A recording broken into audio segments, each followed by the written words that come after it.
Happy Sunday everyone. Happy Sunday ha. Sunday mga kapobre. No? Kamahaw ta. Ang sudan itlog na nilaga yung kong kape. Mahaw. Okay. Sayo kay ko nakamata kay kuan kanang mas bisan pag Sunday sayo di ko makamata kay magtrabaho pabaya ko kung Sunday diri no. O manglimpyo. Okay. Ang hibay amo usahay diri to lalaki. Moto nga. Manglimpyo mig sayo. Nya tapos manong limpyo manglaba.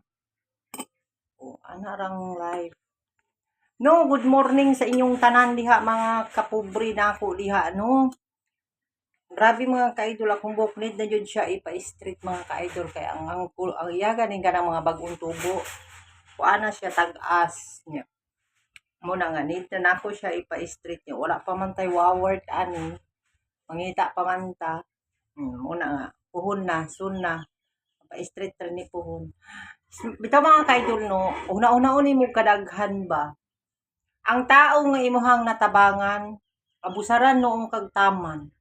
Dapat no maghuna-huna pud sila utang nga kabubuton mga ka-pobre no, dili nga kanang magbuhat noon sila dili maayo mga kapobre nga lain og dungog sa mga katawhan no. Ana naman ta mga kapobre no, pero sige lang wa ta mahimo ila man na no, wa tay ilaha man na wala di ta manghilabot. Ana ra na mga kapobre. Problema na nila mga kapobre di ta manghilabot sa ilang life. Ana si ra na. Kita mga kapobre ay grabe jud. Maningkamot ta og ato mga kapobre aron kita mga pasmo. Mora to. Good morning. Magayon ako inyong support mga kapobre. I love you all and happy Sunday.